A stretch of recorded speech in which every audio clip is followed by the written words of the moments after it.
Labor Talks,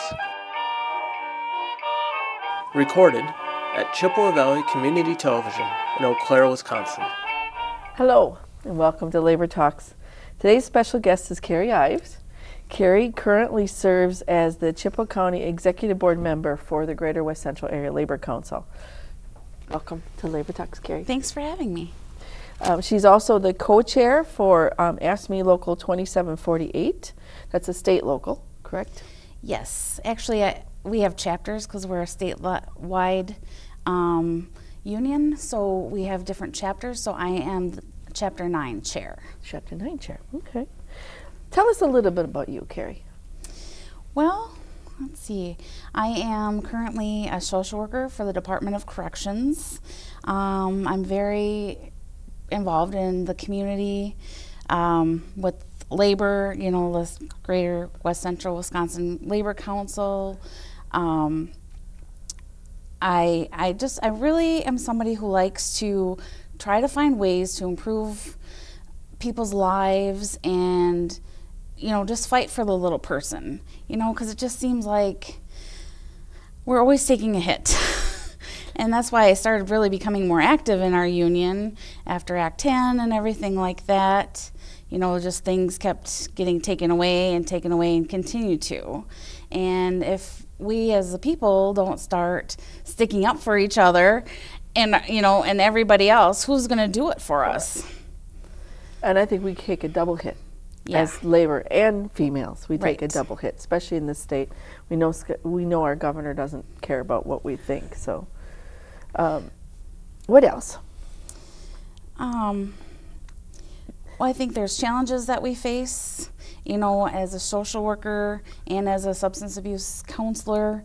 You know, you just see like the clientele, there's lack of funding. We can't do as much as we used to for people, especially those out in, you know, in the community setting. There's just not a lot of resources.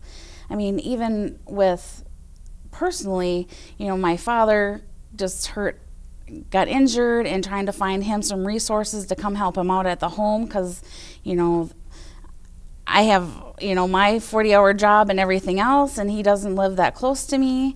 And they're just, the services that used to be there just are slowly decreasing because the programs are getting slashed, and, you know, it just seems like people are losing their jobs, you know, like I said, the resources and the programs, which is really hard for those of us that are working, you know, basically paycheck to paycheck to get those bills met. And then when something happens to us, to get the help that we need, that we've worked so hard for, to get it. As we're having to fight 2-3 times for the same battle, it seems like. Right. And you're the contact person from Chippewa County to the Greater West Central Area Labor Council. Correct. Did you grow up in Chippewa? No, I did not. Where'd you grow up? I grew up in a town called Osseo, which is probably about 30 miles south of here. Little town. Yep. But nice. Yes. Good pie. Yeah, there's Canuck. Yep. So then when I got the job with the Department of Corrections, I commuted for a few years, and one of my coworkers wanted out of her lease, and so I took the plunge and got an apartment, and I've been there ever since. So probably the last 8 years or so. Do you work in any particular institution? Yep, I work for Chippewa Valley Correctional Treatment Facility. Okay. Is it pretty full? Oh yes, there's always more than enough people that come in, but, you know, like I said, it's a treatment facility, so a lot of them are, you know, coming in and doing the earned release program that the judge has ordered or sent ordered. Through? Yep. And so we're getting them ready, prepared to be more productive citizens, and you know, trying to find those resources and connections to the things that they need when they get out, so they can be successful and don't come back to prison. That revolving door. Yes. Coming back in.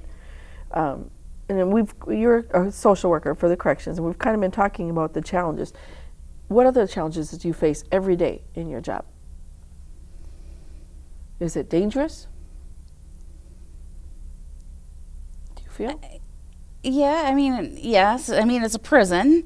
Yes, I guess I've, been there a while, but you just never know what's going to happen, it hasn't been so much in my institution that I've noticed, but like some of the other institutions with the higher security levels, it's really been hard on the security, or a lot of people are leaving, even in our institution, just because of everything that's happened with the state and Act 10.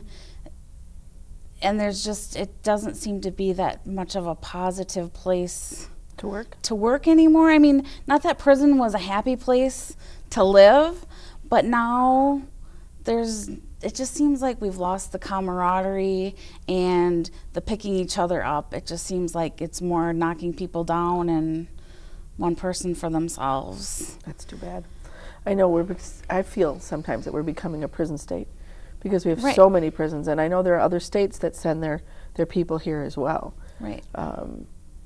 And I feel sometimes that because they're overcrowded, they're finding ways to get them out of there faster, maybe before their treatment is done. I mean, do you see that to some extent? Possibly, but not. I mean, I think what really happens is I think that maybe things are getting a little bit more unsafe because of the lack of staffing that we have. Understaffed. And then the guys, when they do get out, like I said earlier, well, no, they follow up, but it's hard to find a job, a felony. I mean, it would be hard enough for me if I were to quit my job or get fired today to even find a job anywhere. And I couldn't imagine having a felony on my record with really no place to live, no car, no driver's license. I mean, how do you get a job? And, like I said earlier, the resources keep getting cut and slashed and slashed. I mean, you're lucky if you, have a couple pairs of underwear and, an outfit.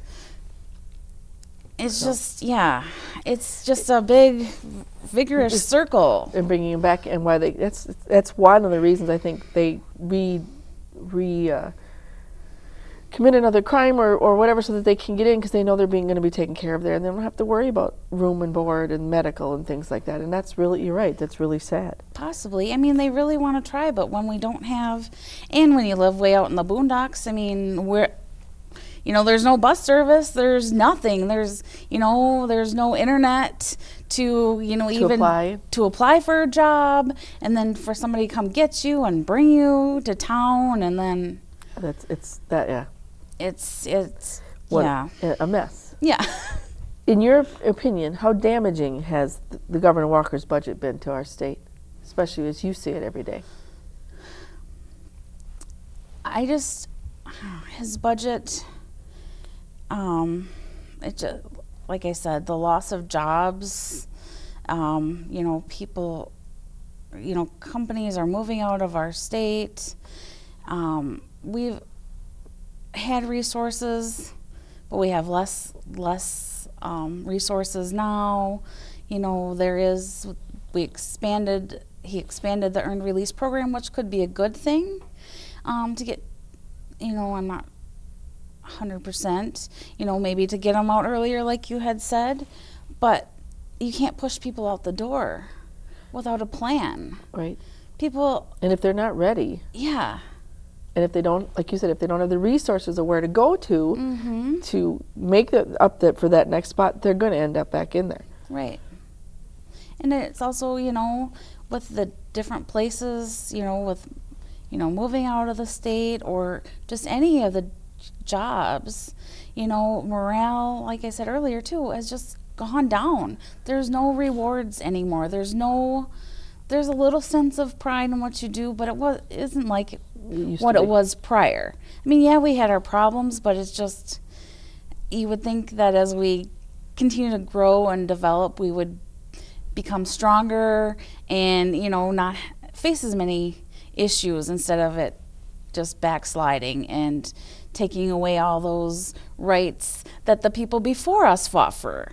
You know, I mean, how much more can we take? When are we going to have to start working 7 days a week and our children are going to have to start working and go back to the sweatshops? And well, they've already changed the hours that children can work, and they've taken away the 7-day work week in a lot of places. He's going to keep damaging our benefits and things as long as he's in there. That's why I said we have to make a change in every step. Well, and even you just mentioned too, health insurance, you know, and all those, that's getting higher. It doesn't matter if you know, it used to be you'd hear from people, oh, you work for the state, you have such a great benefit package and this and that. No. Well, it was good, granted, versus when I came from, you know, nonprofit agencies or private organizations when I worked prior to getting this position. But no, it's just higher and higher. And then you see the pattern, because I think people are so burnt out, so tired, you know, just not a lot of energy again, that they're calling in sick more often, and then they're paying higher insurance, and then where's the, you know, and then, you know, then it spirals into, okay, which bill do I not pay this month? Because that vicious circle yeah. we're talking about. Well, and I've noticed too, okay, where I live, all those counties along the river are bedroom communities. People travel, and it used to be about 25 to 40% maybe came this way. Less and less are coming this way. And there are businesses that we've talked about are moving out of Wisconsin. Ironically, because Minnesota is raising their minimum wage, we also have businesses from Minnesota coming over here. People think that's a good thing. That's not a good thing. Right. Because the jobs they're going to bring into the state are not your high-paying jobs so that we can continue to meet our obligations. Mm-hmm. They're going to be more low-income jobs. And yes, we need the jobs, but it's a matter of what kind of jobs do we want. Right. And, I mean, do we want to improve our state and have it be the beautiful state that it is? Or do we want to have those people coming in, bringing in their lower paid wages, so we can't make those improvements and people can't go out and enjoy the lakes when, you know, well, when they're frozen now, or even this summer, you know, or, you know, like we are so close to the border, who's to say people aren't going to start moving to Minnesota if they're going to, you know, increase the minimum wage to $15? You know, there's more opportunities. I think they also feel like they're treated different over there. They're listened to, and people have respect in them, you know, some self-respect, and they feel like they're more important. If you work for an employer that cares about what you think, mm-hmm. you feel better about being in that position. And Absolutely. If you feel that your employer doesn't care about you, like you said, people don't want to go to work, mm-hmm. the morale is really low. Yeah. Now you're currently running for the Chippewa County Board. Yes. What issues do you feel are the most important for the county to focus on? Well, of course, there's always the roads. That's always a big issue because, you know, with the snow and, you know, and you can still feel the bumps. And then once the summer comes, all the potholes and everything like that. Not to keep honing in on this, but, you know, resources for our citizens to be able to stay in their homes or to get resources that they need. You know, we need more jobs. Definitely. You know, we just need things to help our citizens feel proud of where they live and can stay there and want to stay here and keep living the dream they had when they came here. We met recently with John Johnson, the Eau Claire County Highway Commissioner, and he gave us a copy of a report card. That's the taxpayer's report card on the state of Wisconsin. And the lowest score was the highways. Mm. The next lowest score was income. So, you know, we talk about doing services and programs to help our people, and we need to raise them up. Mm-hmm. You know, we know the trickle-down theory doesn't work. Right. We need to have money that we can spend to put back in the economy, and we're going backwards instead of going forward. which is what our state motto is supposed to be. Right, and that's, you know, I think it was 1932 that AFSCME started in the state of Wisconsin, and we were trying to move forward. So it was like, you know, or like the Constitution says, we the people. So we worked together to get what we needed to get the state going, and of course there's many other labor Right, entities here in Wisconsin. But I agree with you. AFSCME, which for our viewers is the American Federation of County Municipal Employees, does a lot, I think, for all workers in Wisconsin. And Governor Walker's last newsletter bragged about the fact that we're one of 2 states in the country that has a fully funded pension plan for its workers. He had nothing to do with setting that up. No. If he had his way, it would be gone. Right. I mean, he's been attacking it the last couple of years, but it's good that he can be proud that it's there. Right. But it's something that AFSCME has bargained for and fought for to keep that retirement system. And I think a lot of people don't realize that, and we need to make sure that they understand that AFSCME is not just fighting for AFSCME. And they aren't these high-paying jobs that people think they are. No. They're fighting for everybody. Yep. So when Act 10 went through, it affected you guys the most right up front. Right. But it's affecting everybody. Absolutely. Because if it affects AFSCME members, it's going to affect the rest of us. Whether you're a member of a union or not. Correct. Because and making the state right to work, which is one of the other things he did, Absolutely. that affects the income across the board for everybody. But even worse, like I said, that double battle that we face as women in labor. If an average person's income is going to go down $7,500 a year, I mean, I'm sorry, that's a lot of money. Just because the state went right to work. For us, as females, it's almost twice that. Right. Yep. And I had 3 nieces graduate from college and couldn't find jobs. There's something wrong with our system. And it's not like they went to school for things that made no sense. One wanted to be a social worker for grieving, you know, to help children grieve. Okay, sure. And she was told there's no place for a position like that. And I'm like, the amount of kids, they don't see their parents enough because we're working all the time. Right. And now if they lose one of them, to make them understand, she'd been through it. She lost her mom. So I mean, who was an AFSCME member. So it's that much more important, I think, that we have those kinds of programs, and we don't have them. Absolutely. And, you know, and I just feels like, you know, business are leaving, but there's all this big business money that's, you know, being pulled into our state, and that's what is being listened to, and that's how some of our, you know, laws and different things are coming out of that, and not what our state, to me, is supposed to be about. Is about us as people, you know, making things better. We need to overturn Citizens United. Yes. Which allows that a corporation is an individual, and they have the same rights as an individual. And so then you have the billionaires. How many billionaires are in your constituency, in that area? Those billionaires can come in then and say, I'm going to pour this much money into the election so I can have that person that's going to come in there and fight for the things I want, versus the 99% of the rest of us that are in that area. And we really need to do something. I mean, I don't know who came up with the ideas that those are the way that this country should go, but now, in keeping that in mind, you have been very active in Emerge Wisconsin, and other groups in our area, progressive groups in our area. Is there anything you'd like to offer to our listening audience? Explain what Emerge Wisconsin is. So Emerge Wisconsin, well, Emerge is in several different states throughout the United States. But we do have a chapter here in Wisconsin, and it's about a 6-month program, and for 1 weekend a month you go and we train. We learn different things. So like one weekend it was like how to fundraise and budget if you're running, it's for women running for political office. And you don't have to be at, you know, decide you're going to run for office and then apply for this program. You can do it and run in 10 years, or maybe you never even run.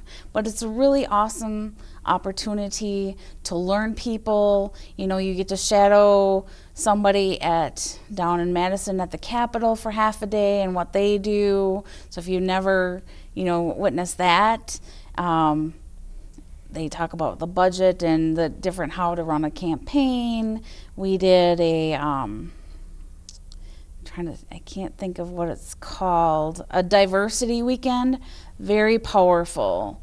You know, just all the things that we don't really think about as a society, that even the different privileges you get based on anything, your gender, your age, where you live. You know, I mean, I wish, you know, just that training could be everywhere, you know, because the two ladies that did it was just phenomenal. And, you know, you learn how, you know, just the simple things like what you should wear when you're on TV or not, what you should do with your hands. And, you know, they teach you like an elevator speech. So like a quick 1 minute, like if you're in an elevator with somebody, you know, we just say, hi, you know, my name is Carrie Ives. I'm running for Chippewa County Board because I feel that we need more women on the board because right now it's all men. You know, the election's coming up on April 9th. Can I count on your vote? Or I can't remember the real date. So go vote, April. but Go I'm vote. not sure what the date. It's the first Tuesday in April. So, but yeah, and it goes into all those. The background of the ladies that are taking the class, they come from everywhere, correct? Everywhere, yep. It's just that they're starting to realize that we need to have more say. Absolutely. We need more women. You know, we need a more balance. I mean, you know, we were, our forefathers were all white men, you know. I mean, not saying that that's bad, but we all come from different walks of life and have different experiences, have been treated differently, different viewpoints. And I think the more diverse we can get, the better it is for us, because then there's more people that have a voice, and also just helps us to become a more well-rounded society. Because, you know, like being in Chippewa Falls or, you know, any small town, you know, you just kind of see what's in your current surroundings. And then, you know, I mean, for me, going to Emerge, you know, last year we spent a lot of time in Madison and Milwaukee. I mean, I've probably been to Milwaukee once or twice before in my life. And now it's like no big deal to drive down there, you know? And just, you know, the difference, you know, the opportunities that are there, and helps you come out of your shell a little yes, bit too. Absolutely. And I know that for a long time I was the only female too on the village board where I am. Women tend to be more nurturing. Some people, oh yeah, you're so emotional and sentimental. Right, exactly. It's not that so much. It's that we look at what it's going to do to a person as a whole, not just, you don't put them in little pockets. And I just think so I think it's great that the program is there to encourage women to run. Yeah, absolutely. It's a wonderful program. You know, it's on the website. I mean, you can Google it. They, you know, just started their new class last weekend. So, you know, 2016's started up. You know, and if you know of anybody in another state and they have it, it's great, and it grows. It helps you really take a look inside yourself too, and it helps you find that fire and that desire, that kind of, for me anyway, because just all this, I feel there's just so much negativity always flowing this way, and then you look forward to those weekends. You know, you're learning. Uplifting. It's like yeah, absolutely. Since you're not getting that at work anymore, it's able nice to find it someplace else. Maybe we can bring it back and around. It's pretty sad when we've been in the state as long as we have, and we don't have any, and as a country, we don't have an equal rights law. Right. Do you feel there's enough Democratic women on the ballot in the United States, and especially in Wisconsin? No. What change would you like to see? More in Emerge, more? I would just like to see, you know, more women, more, you know, anyone to take that challenge. Don't sell yourself short and say, I don't want that, or who wants to be a politician, because you're just going to end up like everybody else. being negative, or, you know, some sleaze. I mean, not that I'm saying they are, but, that's what I've heard, because when I was, going around, talking to people in my neighborhood and stuff, they're like, oh, you really want to be like that or something? And I was like, it's like, I'm not a politician. I've been on the board for this long. I'm not a politician. Yeah, I just want to be there to help. You're the 3rd congressional district. Women's caucus chair, also for the Democratic Party. So I think it's kind of a new thing to have a person in every district, because we're looking for people. I think, if I remember right, we're still looking for somebody that's in the 4th and the 5th district, because the new president is one of the people I went through a merge with, and there's a couple other people. See, I'm in Duffy's area, so we'll have to see which district that is. Yes. And you're involved in the AFSCME leadership, women's leadership as well? I was in the first AFSCME Women's Leadership Academy in 2013. And it was like a week-long training, and you learned about the different things about labor and, the structures and how to get people and organize and like mat teams and how to figure out structures to get things going for the unions. And then last year I got the opportunity to mentor somebody, so it continues to go on and on. And, it's from everybody in the whole United States and Puerto Rico. So, I got to learn lots of new things, and I have lots of new sisters that, I can connect with in their states when I see something's going on in their state that's coming down our pike. Well, how did you guys do this? What are you using, and vice versa? Good support system. Absolutely. We definitely need more women involved in labor. We need more women involved in leadership, and we need more women involved in our democracy. Yes. And we don't need to be standing, I feel you don't need to stand behind your man. We have a voice. We're just as powerful. We're just as smart. Well, we're running out of time. Okay. That's today's program.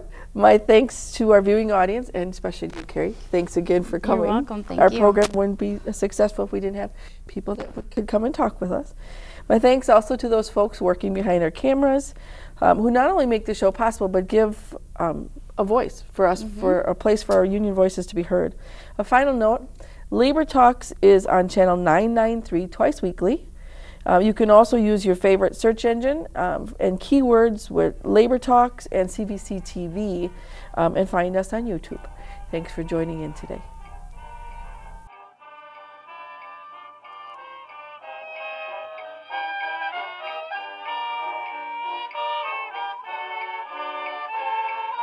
Chippewa Valley Community Television is made possible by continuing community support. If you would like to volunteer or make a donation, you can contact us by calling 715-839-5067 or on the web at www.cbctv.org.